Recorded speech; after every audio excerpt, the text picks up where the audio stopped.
Vous avez vu que votre titre, c'est consensus autour d'un candidat du Grand Nord. Il n'y a que 2. Mais lui, il a trouvé leur ami, celui du Manidem. Ça veut dire qu'ils sont 3 dans le sud. C'est pas moi, c'est vous. S'il vous plaît.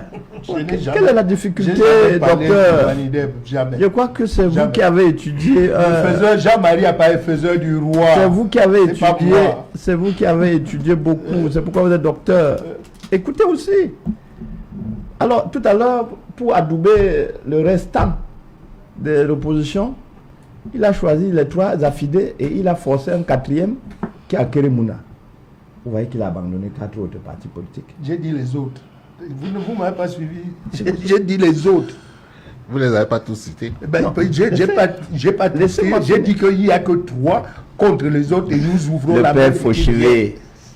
Ça ne sert à rien. Vous êtes tombé. Vous allez tout organiser vous avez voulu faire fabriquer une nouvelle coalition. Je vous ai retiré ça de la main.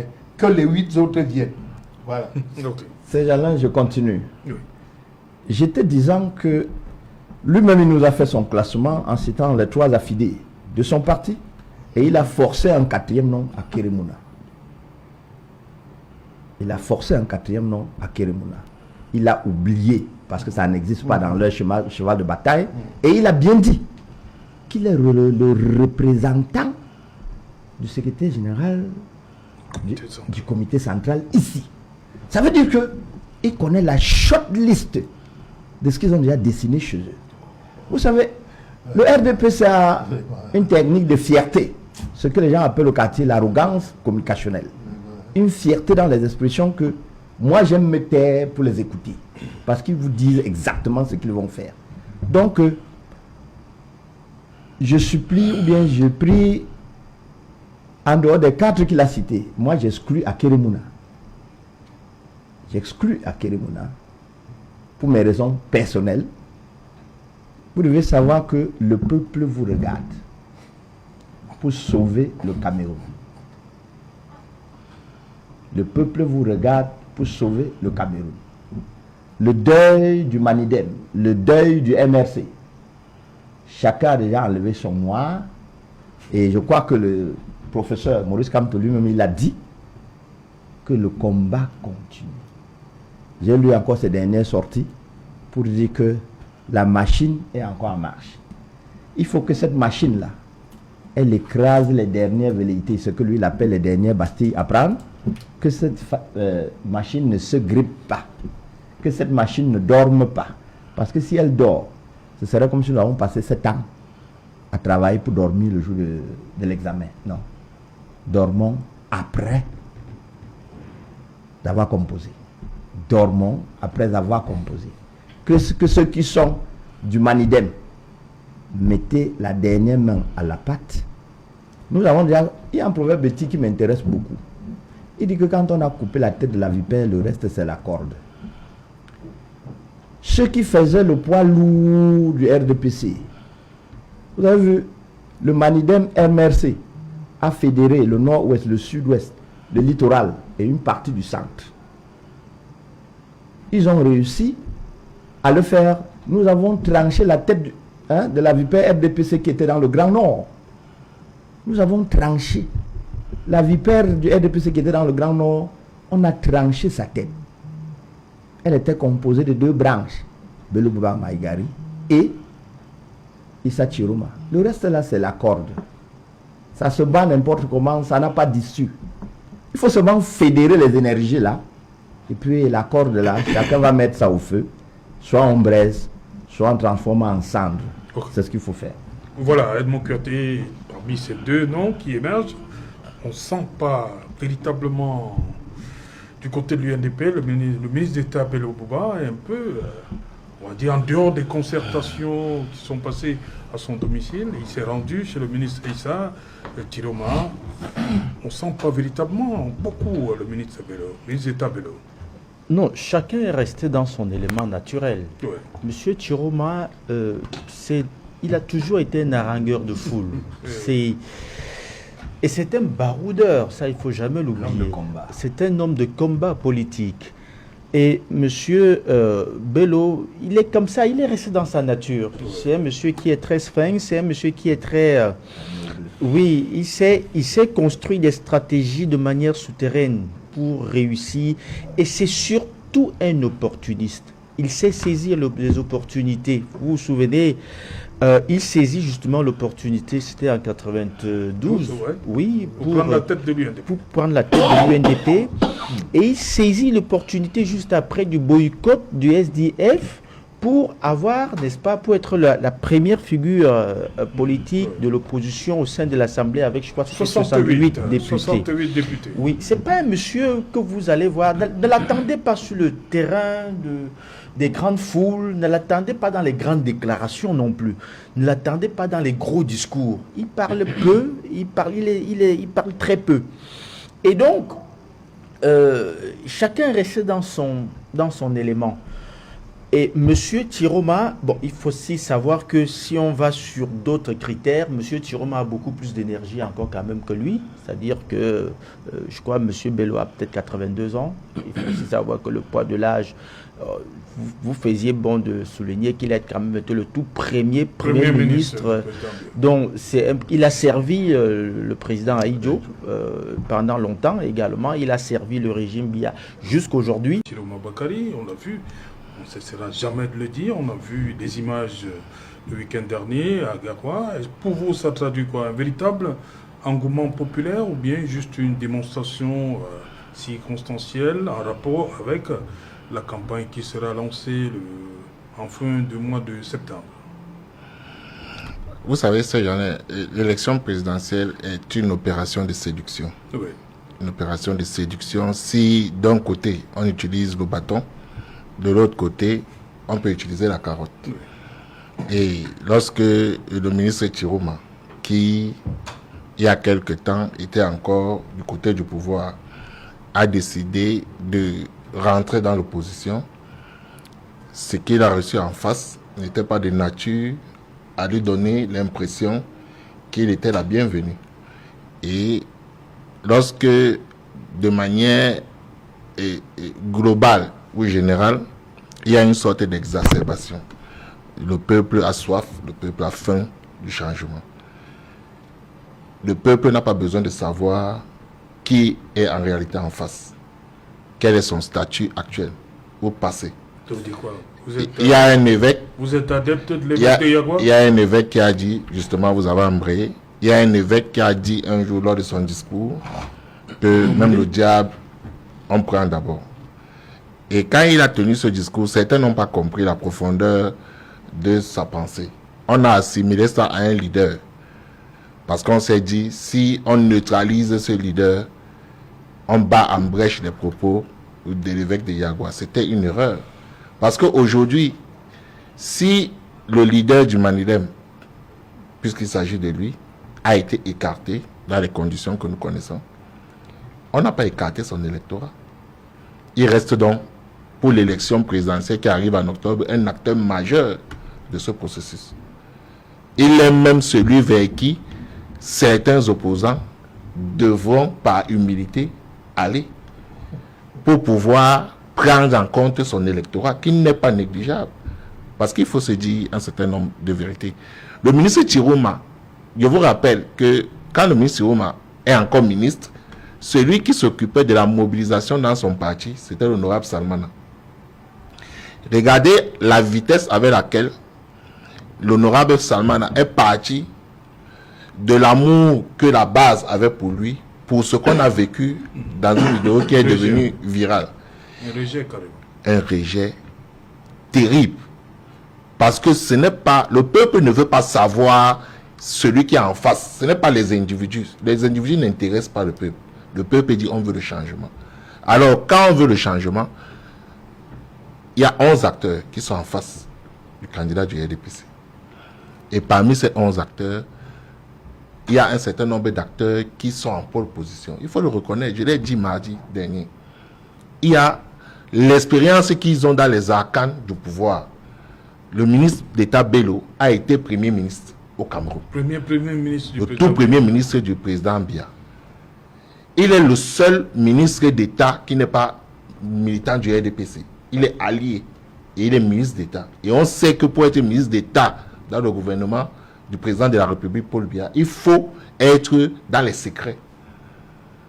Le ministre Chirouma a été ministre de Transport. Il est entré au gouvernement en 1997, il est ressorti en 2004. Il est revenu en 2011 à la communication, jusqu'à ce qu'il parte il y a quelques mois. Donc, il maîtrise le système pour avoir été des acteurs principaux de ce système. Et par conséquent, ils sont des acteurs majeurs pour l'électorat de l'opposition. Donc il est tout à fait normal que cela soit en pole position. Maintenant, il ne suffit pas, il faut faire une lecture froide. Il ne suffit pas qu'on s'appelle M. Bello et M. Chirouma pour constituer un poids électoral.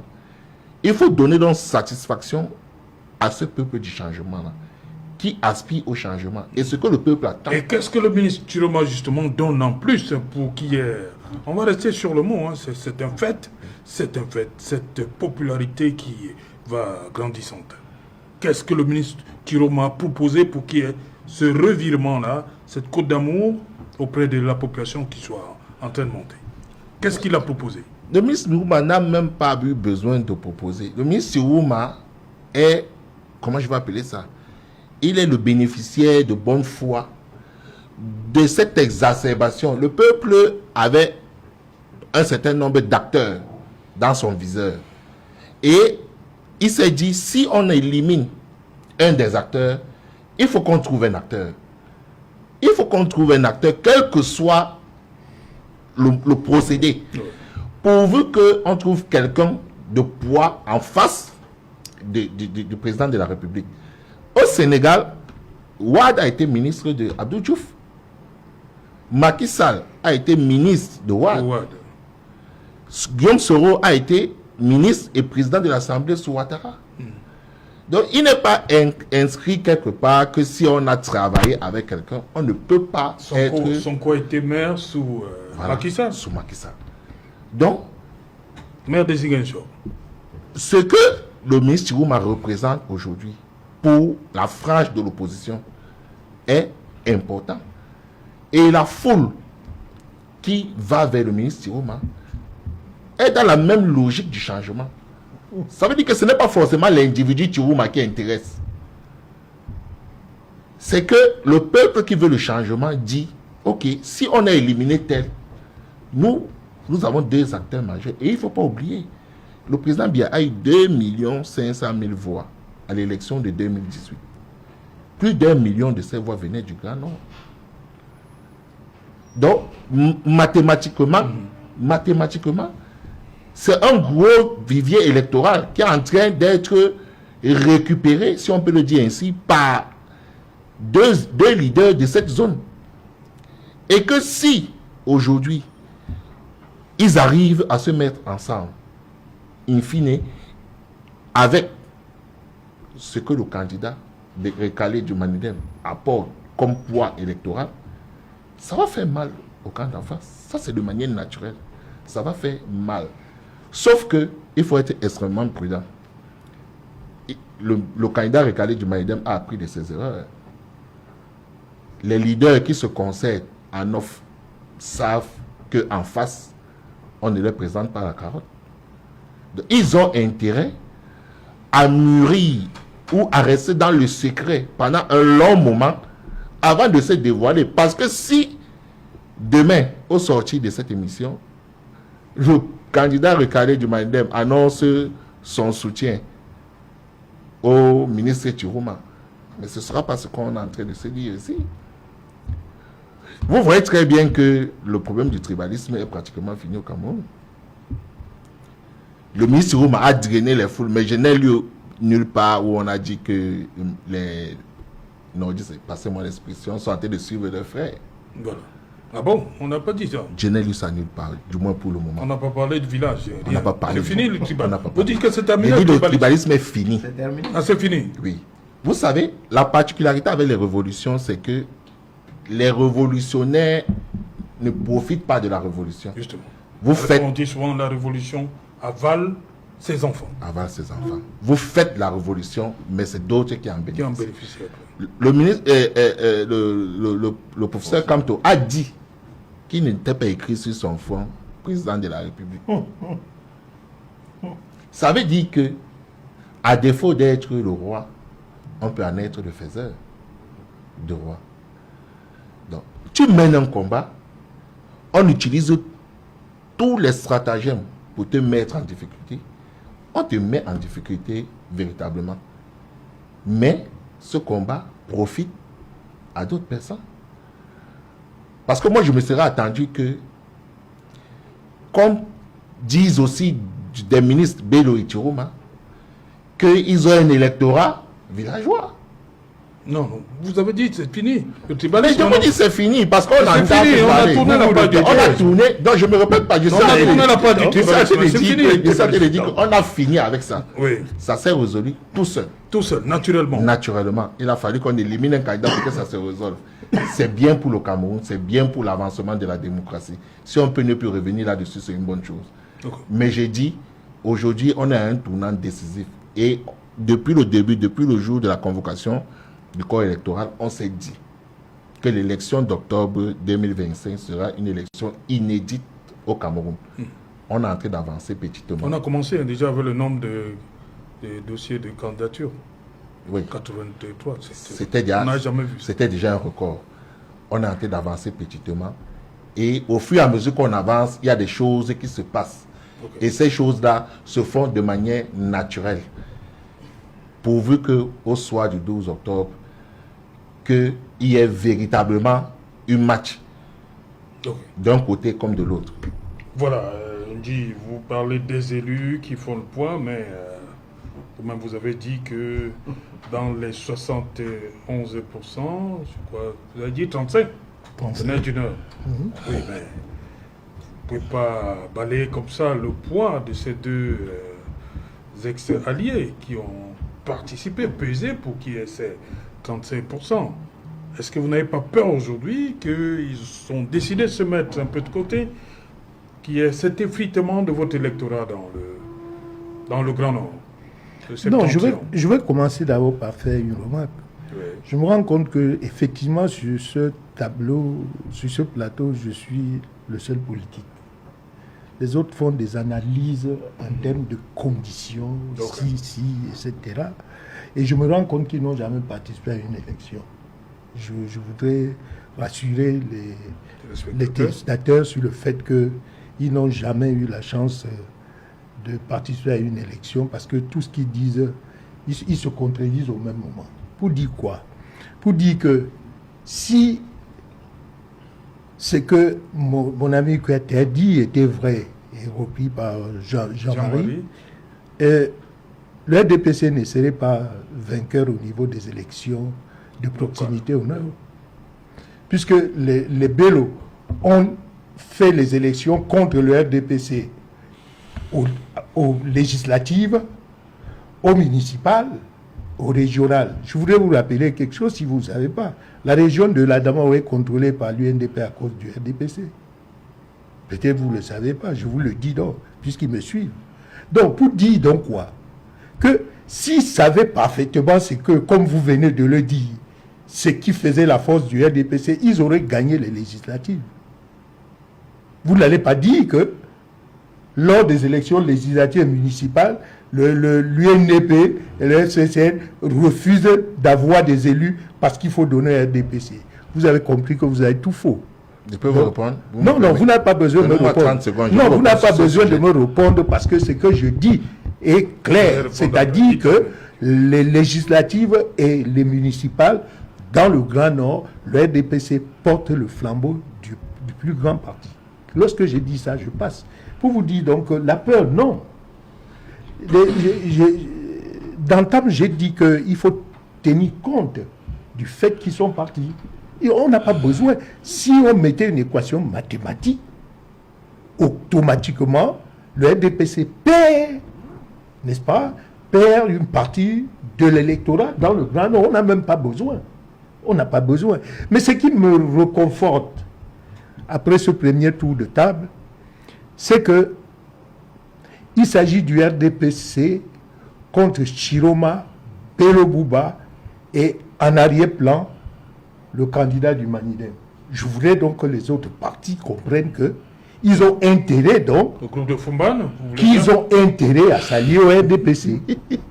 J'espère que vous-même vous avez compris que vous n'avez pas de valeur à cette élection présidentielle. Personne n'a cité le SDF.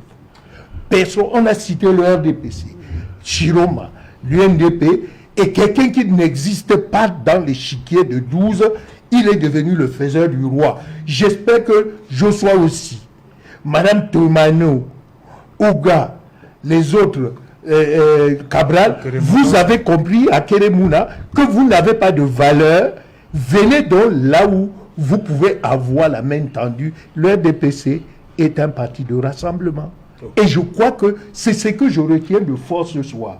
Que l'opposition, aujourd'hui, n'est que le Bouba Bello Magari, Chiroma et le candidat du Manidem non retenu, faiseur du roi. Donc, les autres ne peuvent absolument rien apporter pour leur victoire. Et nous leur tendons non la main, surtout aux électeurs. Parce que là, maintenant... Mais il y a déjà le G20, non? Mais c'est toujours ouvert, ils peuvent venir. Il n'y a pas de problème. Il s'est ouvert. Puisqu'on les refuse, puisque les gros partis qui peuvent gagner avec des gros analystes politiques autour de la table démontrent à suffisance que les autres ne valent rien, j'ouvre la main, n'étant même pas secrétaire politique de mon parti, je parle au nom du secrétaire général du comité central. Le RDPC est un rassemblement. Venez et ensemble soutenons donc le candidat Paul Biya. Une minute, maître. Il veut juste d'abord répondre rapidement avant maître. Oui. Vous voulez répondre par rapport au poids législatif. Répondez rapidement. Je voulais répondre. Vous avez demandé 30 secondes. Oui, 30 secondes. Je voudrais répondre pour dire que le problème des élus locaux dans le Grand Nord a toujours été ceci. Ils disent à leur leader, vous ne pouvez pas nous demander, lors des élections présidentielles, de voter pour le RDPC. Et vous venez, lors des élections couplées, municipales et législatives, nous demander de voter pour le parti. Vous nous embrouillez. Ils le disent, ça c'est la base. Politiquement, vous pouvez sortir ça. Ça c'est la base qui ressort. Puisque justement, on parle politique, dis donc. Puisqu'on a écouté, s'ils n'avaient pas écouté leur base. Vous n'avez jamais fait les élections. S'ils n'avaient pas écouté leur base, ils n'auraient pas décidé de partir du gouvernement. C'est la base qui a fait pression sur ces leaders en leur disant, si vous continuez dans vos alliances avec le RDPC, nous allons mettre le parti en difficulté au niveau de la base. Donc la base a son mot à dire. Et c'est cette base qui a continué à mettre la pression. C'est pour ça que ces deux leaders ont décidé de retourner à la base. Ok. Maître Ngefa? Oui, c'est là. Je vais commencer d'abord par vous dire que autour de cette table, aucun Camerounais n'est dupe. Les 11 partis d'opposition, chacun... Ah, enfin. Je n'ai même pas encore parlé, vous avez déjà dérangé. Non, parce que pour une fois, vous les 11 partis d'opposition, chacun a sur sa feuille les petits groupes.